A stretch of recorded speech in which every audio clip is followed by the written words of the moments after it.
옛날 어느 목공소에요, 여러 연장들이 모여서 회의를 했습니다.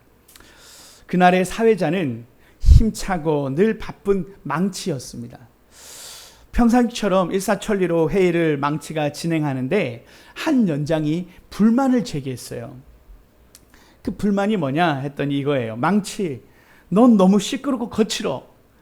늘 뭔가를 깨부수고 깨트리기만 하니까 너는 이 자리에 맞지가 않아. 그런 얘기를 들으니까 망치가 잠시 멈칫거렸어요. 그러면서 망치가 조용히 고개를 끄덕이면서 말합니다. 맞아요. 나에게 결점이 있는 건 사실입니다. 하지만 내가 이 자리에 서지 못한다면, 내가 이 자리를 떠나야 한다면 나와 함께 떠날 연장이 하나가 더 있습니다. 그 연장은 바로 대패입니다. 대패는 항상 남의 표면만 얇게 깎아내고 진짜 깊이를 알지 못합니다 하면서 대패를 향하여 이렇게 또 욕을 한 거죠. 그러니 대패가 화가 나서요, 대패도 한마디 하는 거예요. 그럼 나도 같이 따라가 나가야 할 연장이 있는데 그는 바로 자다 라고 이야기합니다. 자는 늘 남을 재고 판단하는데 남을 재기만 하니까 모두에게 상처만 준다 라면서 자도 같이 나가야 됩니다 라고 얘기한 거예요. 그러자 자가 발끈한 겁니다. 나만 나갈 게 아니다. 톱도 같이 나가야 된다 라고 얘기하는 거 아닙니까? 톱은 뭐든지 잘라내기만 하니까 연합을 이루기보다는 분열만 일으키는 존재이기 때문에 같이 나가야 된다라고 또 이야기한 겁니다. 그러니까 이제 연장들이 서로가 서로의 부족함을 막 서로 지적하기 시작하는 거예요. 그러면서 막 사람들이 그 연장들이 얘기하다가 사포는 너무 거칠다는 둥 하면서 막 서로에게 비난의 막 말들이 오고 간 거예요.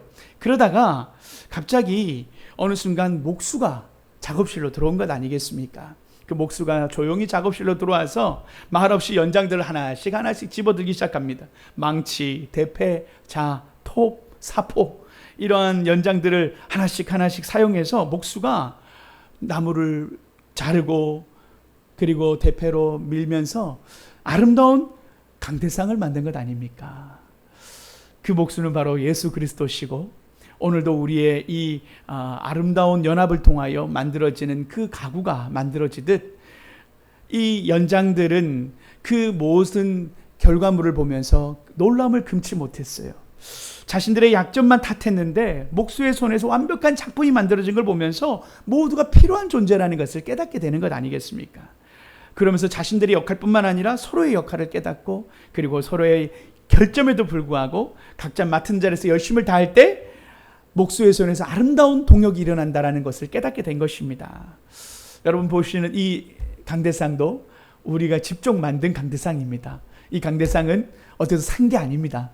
이 강대상 하나 살려면요 돈 1,200 넘게 합니다. 그런데 이 나무는 이 목수 우리 집사님들이 다 이 강대상을 직접 짜서 두 분이서 이 강대상을 만들었어요. 이 강대상 앞에 십자가 보이시죠? 이것도 다 직접 만드신 건데 잘 비춰주셨네요. 이 강대상이 정말 의미하는 바가 큽니다. 아름다운 강대상이 이렇게 만들어지는 데는 많은 연장이 필요하듯 교회를 세워나가는 데도 많은 은사들이 필요하죠. 지난주에 우리는 은사를 이야기했습니다. 은사에 대해서 각자 은사에 대한 이야기를 했는데요. 오늘 그 연장들이 각자의 은사라고 우리가 볼 수 있겠습니다. 해서 각자의 은사가 연합하여 교회를 세워간다, 아름다운 교회를 만들어간다라는 그 주제를 지난주에 함께 다루었어요. 오늘은 이 은사에 대한 이야기를 넘어서서 사도 바울이 직분에 대한 이야기를 하고 있습니다. 그래서 오늘은 사도 바울이 이야기하는 직분에 대한 이야기를 함께 나누려고 하는 거예요. 이 직분은 조금 은사와 다릅니다. 은사는 모든 개인에게 주신 하나님의 선물이고 능력입니다. 그러나 직분은 모든 사람들에게 주시는 것이 아니라 하나님께서 책임 맡은 자들에게 그 은사를 사용함으로 직분이라는 역할을 주셔서 책임을 지게 하십니다. 그래서 모두가 직분을 가지진 않아요. 하나님의 교회를 섬기고 교회의 성도들과 교회를 섬기기 위하여 직분자들이 있는 것이죠. 오늘 그래서 이 직분에 대한 이야기를 해보고자 하는 겁니다. 11절 말씀을 함께 읽어보며 시작하고자 하는데요. 11절 말씀을 함께 읽습니다. 시작. 그가 어떤 사람은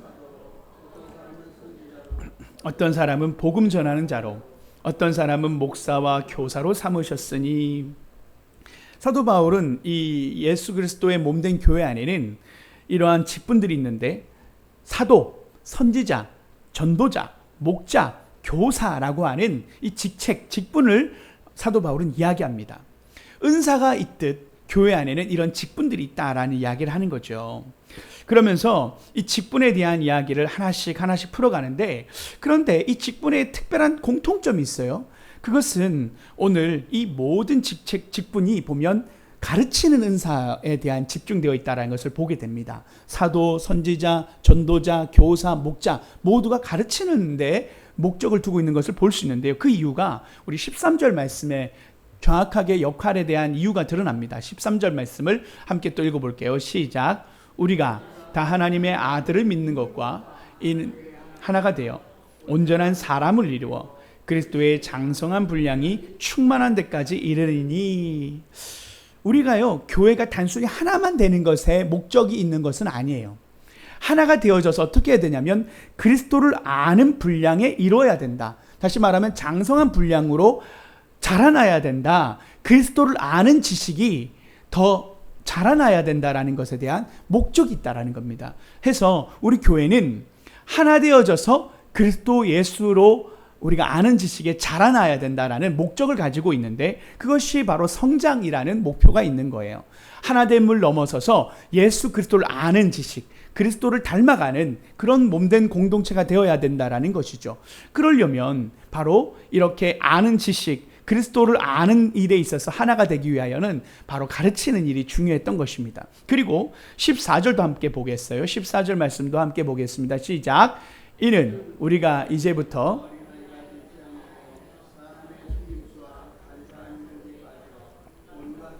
풍조에 밀려 요동하지 않게 하려 함이라. 이 어린아이라는 이 특징은 신앙적으로 불안정하고 쉽게 사람들의 속임이나 잘못된 것에 빠질 수 있는 상태를 이야기합니다.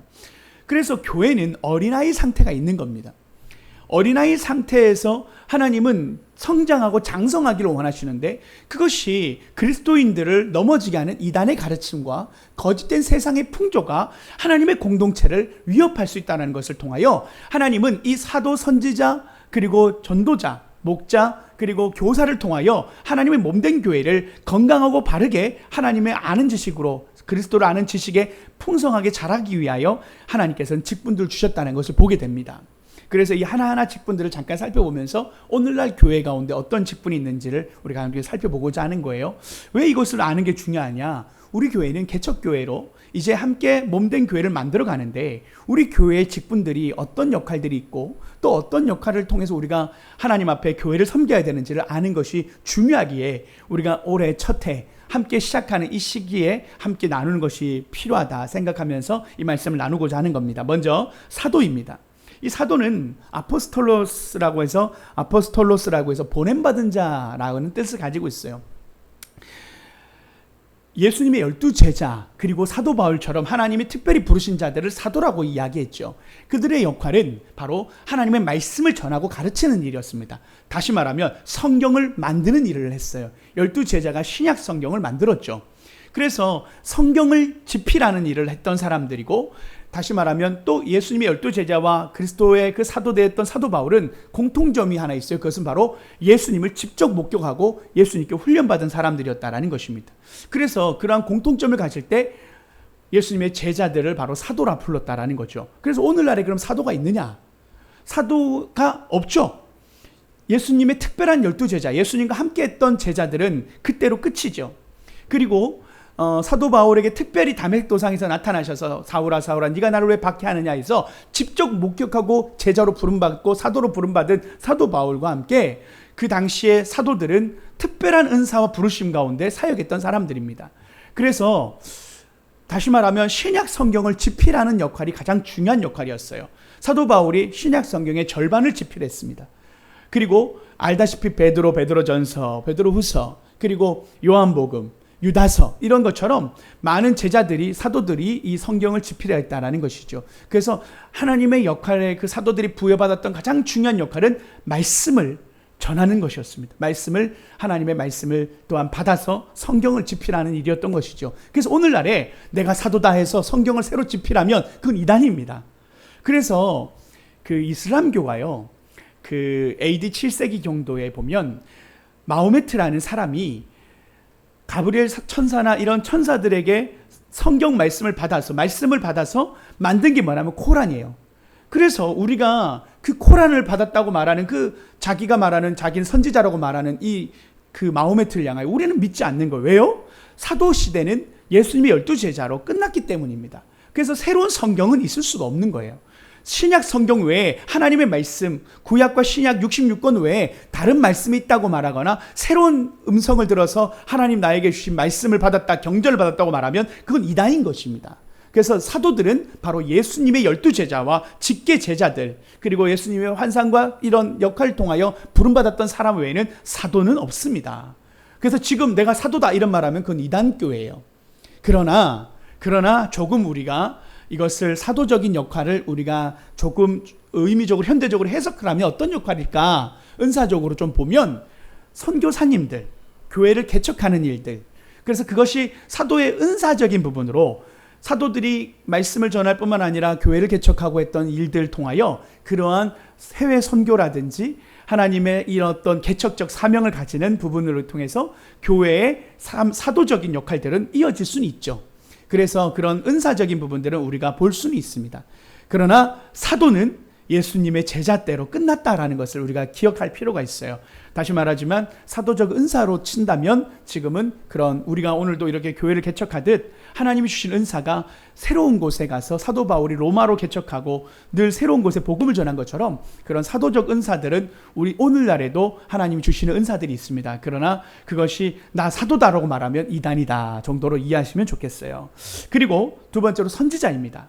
이 선지자는 프로페테스라고 해서 구약에는 하나님의 뜻을 받아서 하나님의 백성들에게 예언하거나 경고하거나 하나님의 뜻을 전하는 일을 했죠. 그래서 성도들이 돌아오고 회개하는 역할들을 감당했던 게 선지자들이었는데, 그런데 이제 우리가 현대 우리 교회에서 선지자들이 있느냐? 이 현대 선지자들의 역할은 목회자들, 교회 지도자들로 볼 수 있습니다. 그들이 특별한 어떤 예언의 아까 은혜를 받아가지고 예언하는 것이 아니고요. 오늘날 주셨던 하나님의 말씀 성경책을 해석하고 풀어서 전하는 역할, 성도들에게 하나님의 뜻을 선포하는 역할이 예언자적 역할이고 선지자적 역할이라는 것으로 해석할 수 있습니다.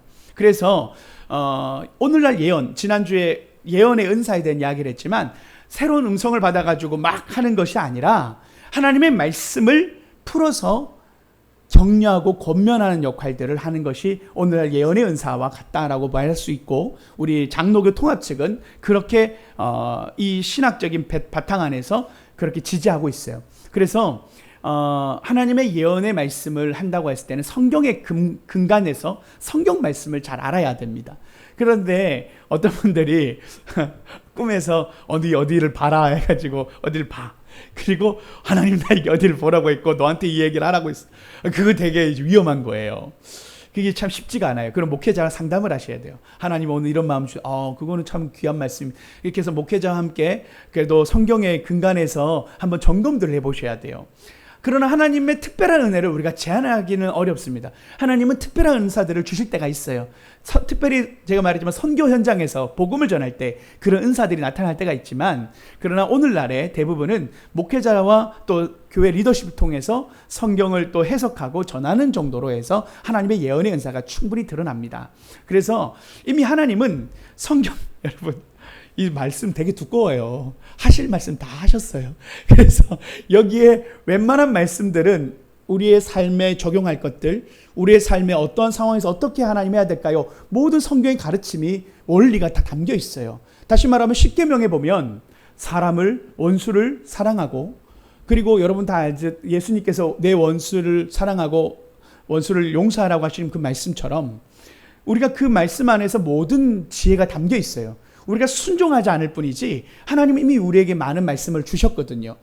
우리가 여러 가지 삶을 선택할 때 어떻게 해야 됩니까?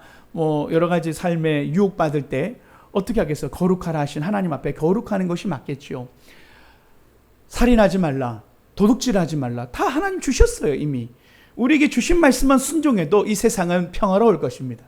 그런데 우리가 하나님의 말씀을 순종하지 않을 때가 더 많을 뿐이죠. 해서 이 예언자적, 선지자적 역할들은 이미 하나님이 이 말씀을 통해서 우리가 성경을 통해서 깨달음을 얻을 수 있고 그 말씀으로 우리가 서로 격려해 주는 겁니다. 어려운 일이 있어요.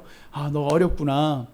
이때 요셉도 힘들었어. 욥도 힘들었어. 그러나 믿음으로 하나님께서 그의 삶을 높여주셨어. 이렇게 하나님 말씀을 기억한 말씀으로 그 마음에 감동이 올 때 그 옆에 사람을 상담받을 때 그 사람한테 전해준다면 그것이 예언의 은사가 되는 거예요. 너가 어떻게 될 거야? 네가 취업될 거야? 이런 얘기가 하는 게 예언이 아니라 하나님의 말씀으로 그들을 세우고 권면하는 역할들이 예언의 은사다라고 해석하시면 좋겠습니다.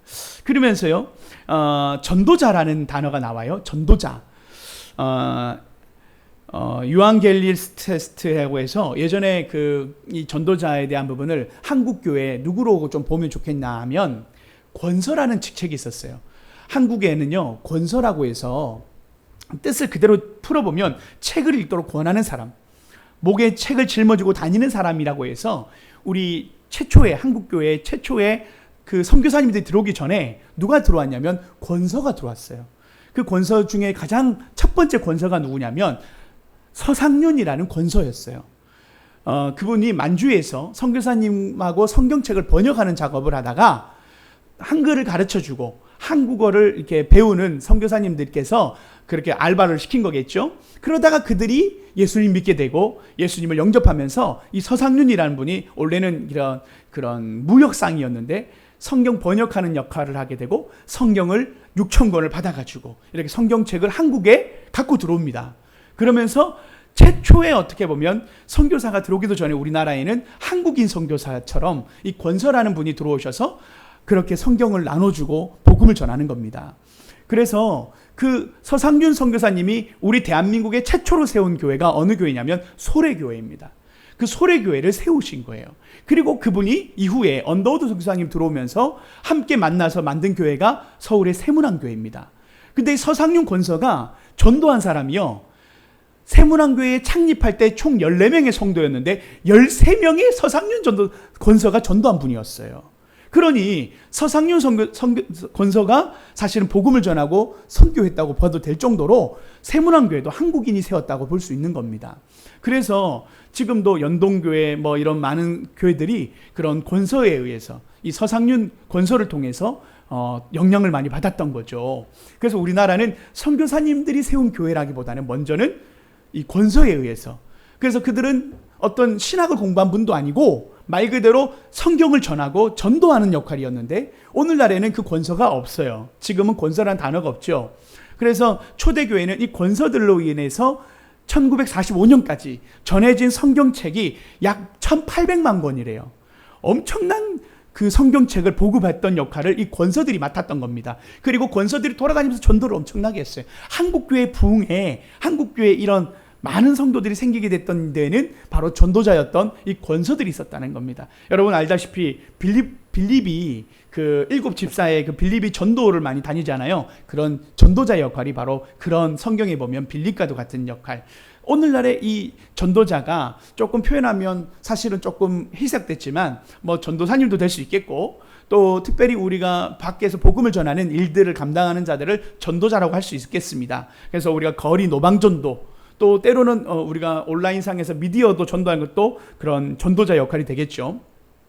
관계 전도를 할 수도 있겠고, 또 이렇게 노방으로 복음을 전하는 역할들, 이런 권서적 역할, 전도자 역할은 오늘날도 이어지고 있습니다. 그래서 우리 교회도 그런 이 권서의 어떤 은사, 다시 말하면 직책처럼 이런 복음을 전하는 역할들을 우리 교회에게도 하나님이 맡겨진 은사들이 있다라는 거죠. 그러면서 이 서상륜 그 권서의 형제가 누구냐면요, 동생이 누구냐면 이 형제인데 서경조 목사님이세요. 그분이 누구냐면 한국교회 최초의 목회자 7명 중에 한 분이 되십니다.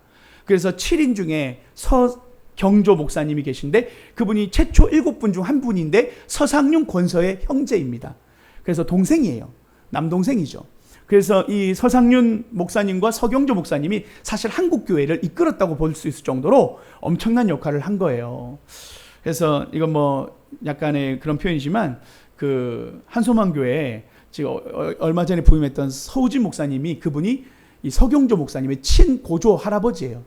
그러니 그분이 믿음의 5대째 목회자로 지금 한소망교회 부임을 했단 말이에요. 제가 그분과 친한 분인데 그분이 부모님부터 해가지고 다 세문안교회에서 역할들을 하고 계시더라고요. 그래서 정말 믿음의 가문들이 있는 거죠. 어쨌든 그런 권서가 있다라는 겁니다. 그리고 마지막에 포이맨이라 목자. 목자는 지금날로 오늘날로 보면 양을 돌보고 이런 양육하는 일을 하는 건 결국 목회자죠. 목사라고 볼 수 있습니다. 그 목회자들이 하나님 말씀을 가르치는 일들, 그리고 성도들을 신앙 상담하는 일들, 그리고 영적으로 여러 가지 사역들을 진행하는 일들을 맡은 분들이 바로 이 목자 역할, 목회자의 역할로 볼 수 있고요. 그리고 교사가 있어요.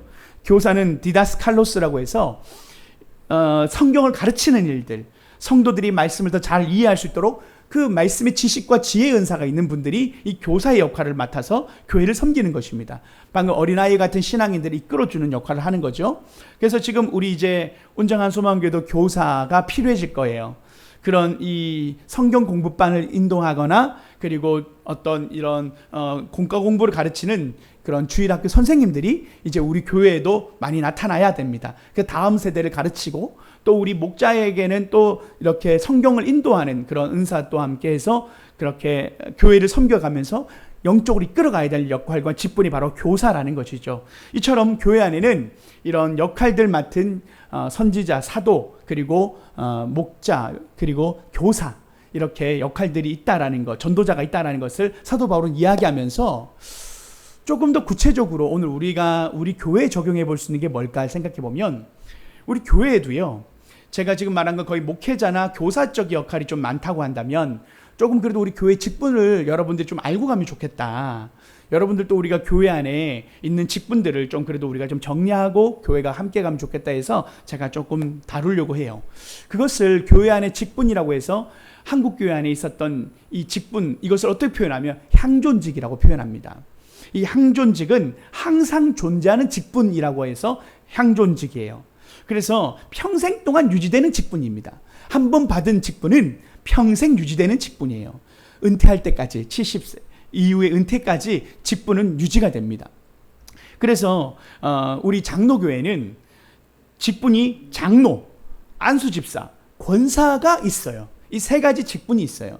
그리고 서리집사가 있죠. 그런데 장로, 권사, 안수집사는 다 안수를 받아서 직분이 책임감 있는 직분으로 해서 안수를 줍니다. 그래서 중요한 이 세 가지부터 먼저 설명한다면 교회 안에는 장로가 있어요. 이 장로는 두 가지 장로가 있습니다. 여러분도 장로님 두 명 있어? 두 가지가 있어? 헷갈릴 수 있는데 이게 어떤 장로냐면 원래 목사도 장로입니다. 그래서 그 성경에 보면 장로가 목회자도 다룹니다. 그래서 장로교 통합 측은 장로가 두 장로가 있는데 첫 번째는 설교와 치리를 감당하는 장로가 있고 설교 말고 치리만 하는 치리 장로가 있어요. 그게 오늘날 여러분이 이해하는 장로입니다. 그래서 목회자도 장로이지만 목사라고 편하게 부르고 목회자도 치리하면서 설교를 한다면 장로님들은 교회에 치리하는 역할들을 감당합니다. 그래서 이 통합적 교단 헌법에 보면 이렇게 나와요. 장로에 대한 설명이 목사님과 협력하여 행정과 권징을 관장한다라고 나옵니다. 행정과 권징, 다시 말해 치리를 한다라는 표현을 통해서 행정과 권징의 역할을 감당하는 분들이 장로님이에요. 영적 지도자이죠. 교회의 중요한 의사결정을 할 때 당회를 구성해서 함께 의사결정을 하는 역할을 하게 됩니다. 그리고 성도들에게 신앙이 성장할 수 있도록 돕는 역할들, 인도하는 역할들을 감당하는 것이 바로 교회의 장로다라고 할 수 있겠지요. 그리고 두 번째로 안수 집사님들이 있어요. 이 안수 집사는 여러분 알다시피 초대교회에 빌립과 함께 7 집사들이 세워질 때처럼 그 집사가 맞아요. 안수받아 세워진 그 7 집사가 바로 안수 집사라고 할 수 있겠지요. 그래서 이분들은 실질적인 봉사와 행정 역할을 감당합니다. 실질적인 실무자라는 거예요. 그래서 이분들은 공식적으로 교회가 임명한 겁니다. 안수를 받아서. 그래서 그분들은 중요한 직분을 감당하는데 교회를 봉사하고 헌금을 수납하고 구제에 관한 일을 감당하는 역할을 합니다. 그래서 이것이 교회 헌법에 나와 있는 우리 통합적 교단 헌법에 나와 있는 안수 집사의 역할입니다. 다시요, 교회를 봉사하고 헌금을 수납하며 구제에 관한 일을 담당하는 자라고 해서 안수 집사의 역할이 있어요. 교회 운영, 관리, 봉사 사역들 감당하는 거죠. 그래서 이 안수 집사님들은요, 주일 예배를 준비하고 재정을 관리하고 성도들의 필요를 구체적으로 필요를 위한 구체적 사역을 주도하는 역할을 합니다. 그래서 교회 행사나 특별 예배 시 준비 시에 안수 집사님들이 먼저 나서서 준비를 하고 성도들이 편안하게 예배드릴 수 있도록 환경을 조성하는 역할들이 바로 안수 집사님들의 역할들입니다. 여러분들 교회 다니시면서 이런 일이 많은 역할을 하는 게 안수 집사님이었어? 아마 좀 놀란 분들 계실 거예요. 그러나 교회 헌법과 안수 집사에 대해 설명을 할 때 이렇게 설명을 합니다. 그리고요, 권사에 대한 이야기가 중요합니다. 우리 권사님들이 많으시니까 권사에 대한 부분은 권사 이름의 뜻 자체가 권면하는 자라는 뜻이에요. 권면하는 자, 권사예요.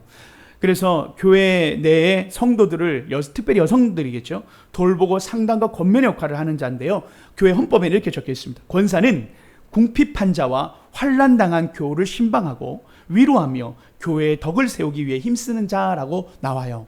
그래서 그게 권사의 정체성입니다.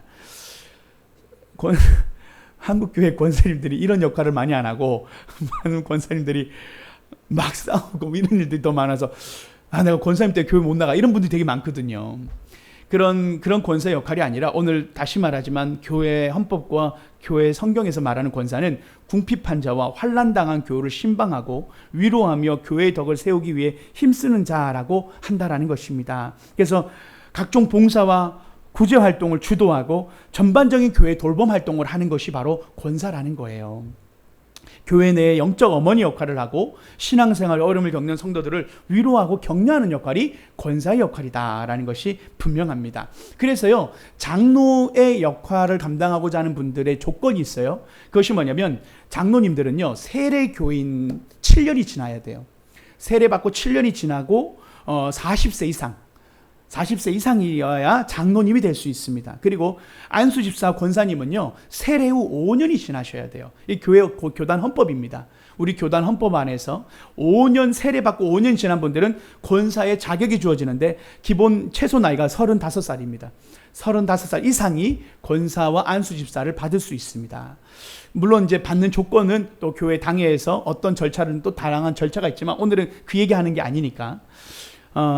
아까 말했던 서리 집사가 있어요. 서리 집사는요, 교회에 다니는데 세례 받은 지 1년 후, 그리고 또 교회 생활 1년을 하신 분들, 성도의 역할을 잘 하신 분들에게 서리 집사를 교회가 직분을 주는데요, 그분들은 안수는 받지는 않고 그렇게 매년마다 직분을 받습니다. 그래서 서리 집사님들은 25살 이상만 되면 서리 집사를 받을 수 있습니다. 방금 말한 세례교회 1년 이상, 교회 등록 1년 후 해서 받을 수 있는 게 서리 집사예요. 그래서 올해 우리 서리 집사님들, 내년에 또 이렇게 임명하는 일들은 교회가 매년마다 같이 서리 집사님도 임명합니다.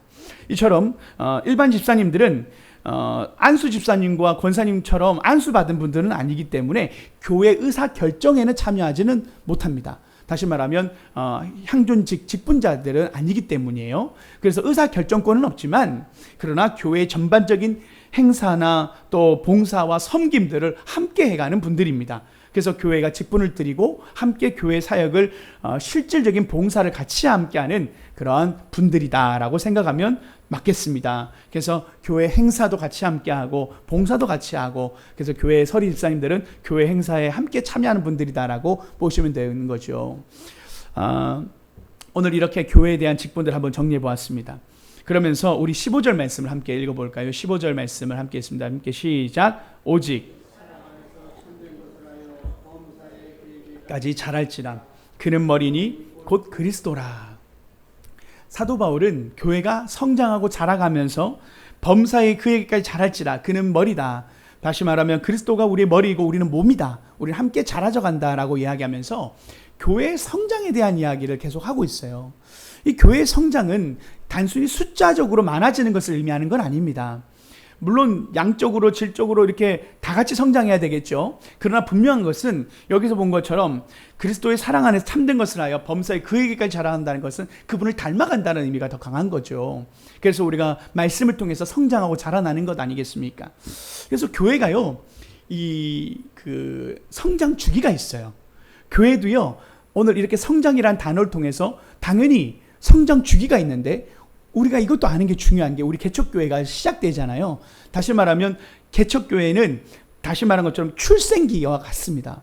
그래서 교회에 출생기가 있어요. 아이들이 세상에 처음 발을 디디고 생명활동을 시작하잖아요. 그러면서 부모의 전적인 돌봄이 필요하고 신체 감각을 발달하는 시기가 있는데 교회도 이런 시기가 있는데 바로 개척 시기입니다.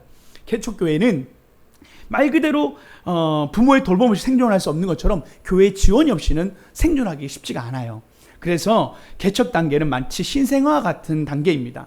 교회가 막 세워졌던 이 작은 공동체가 바로 출생하였다라고 볼 수 있고 우리 운정한 소망교회가 출생했다라고 볼 수 있는 겁니다. 그러면서 조금 시간이 지나면 교회가 유아기를 거쳐요. 이 유아기는 걸음마를 배우고 그리고 상호작용을 하면서 언어 능력도 발달하고 주변 사람과 관계도 맺게 되는 시간이에요. 그래서 이제 교회로 보면 교회가 성장하는 초기 시작입니다. 그래서 기초적인 조직과 운영을 갖추기 시작하고 그리고 새신자들이 늘어나는 시간, 그래서 공동체가 형성되어지는 시간인데요.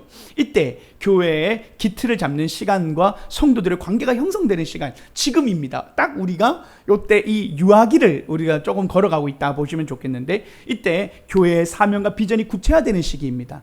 이제 우리 교회의 비전과 사명들을 구체화시켜 나가는 단계가 되어가고 있다는 거죠. 그러면서 기초적인 신앙교육들이 일어나는데 오늘 우리가 하는 이런 기초적인 부분들도 기초적인 신앙교육이라 볼 수 있겠지요.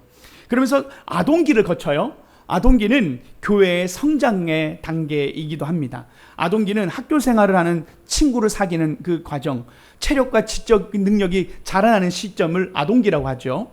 그래서 우리 교회도요, 내부적인 유대감도 형성하고 외부적으로는 복음을 전하는 단계가 되겠습니다. 그래서 성도들이 서로 신뢰하고 협력하면서 교회가 영적으로 성장하는 단계를 이야기할 수 있습니다. 그러면서 아동기를 지나 청소년기를 거쳐가는데 교회의 확장이 되는 단계입니다. 교회가 하나님 신 비전으로 도전받는 단계예요. 청소년기는 자아 정체성 형성되면서 독립심이 강한 시기죠. 이처럼 이 시기는 자신이 중요한 결정을 내리는 단계고 인격적으로 성숙하는 단계인데 교회적으로 보면 많은 사역들이 시작됩니다. 선교, 봉사, 이러한 지역교회, 지역사회를 섬기는 일들 적극적으로 해나가는 단계입니다. 그래서 우리 교회도 빨리 청소년기가 되어서 우리 교회가 지역사회 가운데 영향력을 미치고 복음을 전하고 선교하는 역할들을 감당해 나가는 그런 시기가 우리가 오기를 기도하는 거예요. 우리 교회가 나가야 할 방향들이 조금씩 보이시죠? 이렇게 해서 교회가 성장해 가는 겁니다. 그러면서 성인기가 오는데 성인기는 우리가 잘 알듯 이미 독립적인 존재예요.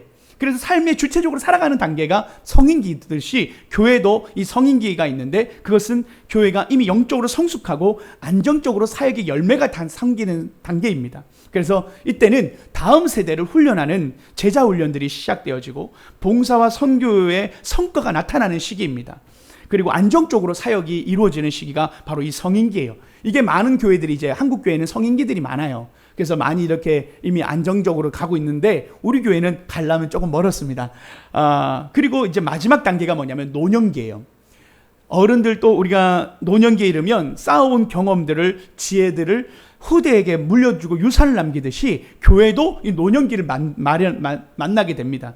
그래서 그동안 축적해왔던 신앙의 지혜들을 후세대들에게 전수하는 것, 교회의 전통과 가치를 이어갈 수 있도록 그렇게 역사를 이어가게 만드는 것들이 노년기의 교회들의 역할이에요. 그래서 그때는 교회의 새로운 지도자들을 세우고 키우는 역할을 감당하고 세대 간의 이 신앙을 전수해 줄 수 있도록 그런 신앙의 전수를 이루는 시간이에요.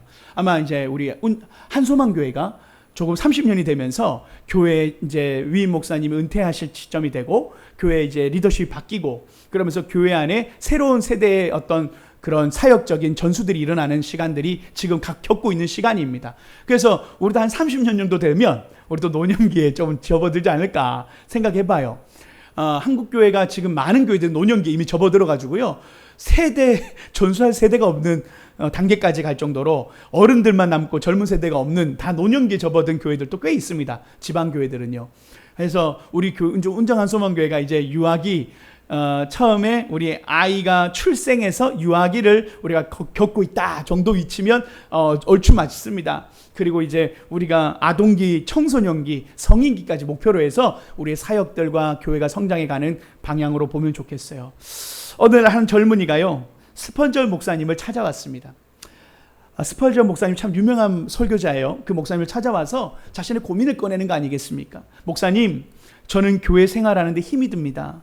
늘 시험 받게 됩니다. 목사님께서 좋고 문제없고 완전한 교회 하나를 소개해 주세요. 목사님 추천해 주면 믿겠습니다. 라고 이야기를 한 겁니다. 그러니까 이제 스펄전 목사님이 빙그레 웃으면서 젊은이에게 이렇게 말하는 거예요. 자네가 혹시 그런 교회를 찾으면 나에게도 좀 알려주게 라고 이야기를 한 겁니다. 그러면서 그리고 나도 그 교인이 되고 싶네. 그런데 자네가 만약 그 교회를 찾거든 절대로 그 교회에 속하지 말게 라고 이야기합니다. 왜요? 하니까 왜냐하면 자네가 끼는 날부터 그 교회는 완전한 교회가 깨질 거니까 자네가 그 교회에 가면 완전한 공동체가 되지 않는다네 라고 이야기하는 겁니다. 문제없는 교회는 없어요. 여러분, 병원에는 환자가 많듯이 교회는 죄인들이 많습니다. 그래서 교회의 주인은 하나님이십니다. 교회는 하나님을 예배하는 곳입니다. 사람 때문에 상처받아서, 권사님 때문에 상처받아서 교회 안 나온 일들이, 그런 상처받고 시험받는 분들이 많아요. 권사님들이 권사님의 역할을 하고 장로님들이 장로님 역할을 하고 목사님 역할을 하면 되는데 꼭 우리가 교회 안에는 자신의 직분과 역할을 이해하지 못하고 권위와 권세로 생각하거나 상처를 주는 역할을 할 때가 많아요. 그래서 교회가 깨어질 때가 많습니다. 그러나 그럴 때라도 우리 성도님들은 교회에 하나님이 주인 되신 교회, 내가 다른 교회 가면 거기가 좋을 것이라, 여러분 100%의 교회는 없습니다. 완전한 교회는 없어요. 예수님의 초대교회였던 에베소 교회도 이렇게 싸웠는데요.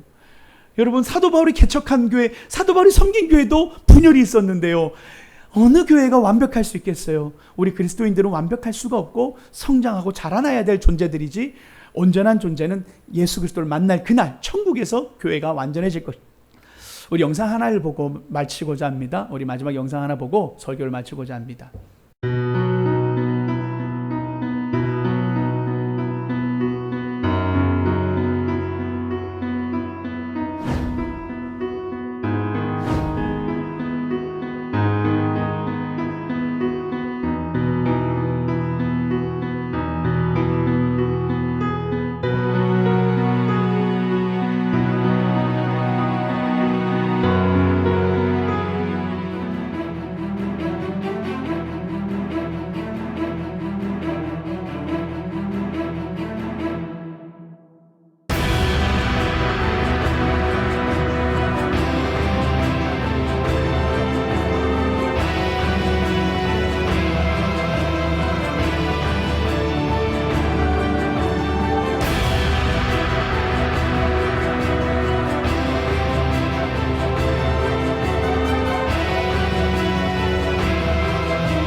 이 영상에 보면 사람들이 그 높은 파도 때문에 누구도 들어갈 수 없을 때 체인을 만들어서 서로 손을 잡고 하나가 되어서 그 거친 파도를 뚫고 나가서 사람을 구해냅니다.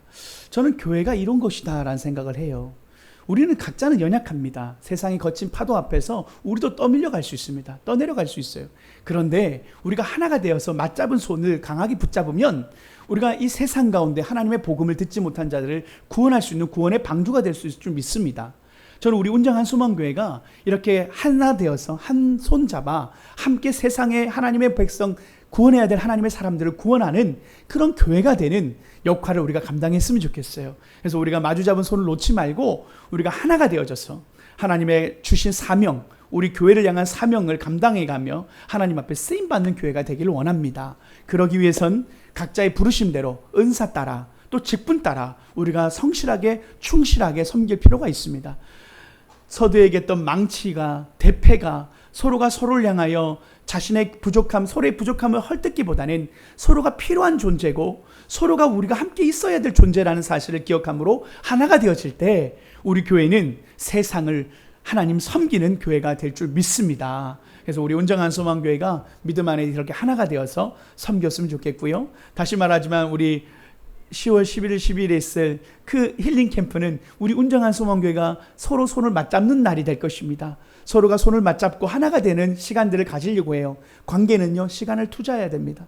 서로가 알아가야 서로가 친해질 수 있고 서로가 함께해야 서로 밥을 먹어야 친해질 수 있어요. 그래서 우리가 마주 잡은 손을 붙잡는 것은 힘이 필요합니다. 그래서 여러분 그렇게 하나 되는 시간들을 놓치지 마시고 함께 우리 온정한 소망교회가 이제 시작하는 유아기에서 더 다음 단계로 나아갈 수 있도록 우리가 더욱더 서로가 하나 되어지는 그런 시간을 만들어 갔으면 좋겠습니다. 함께 기도하시겠습니다.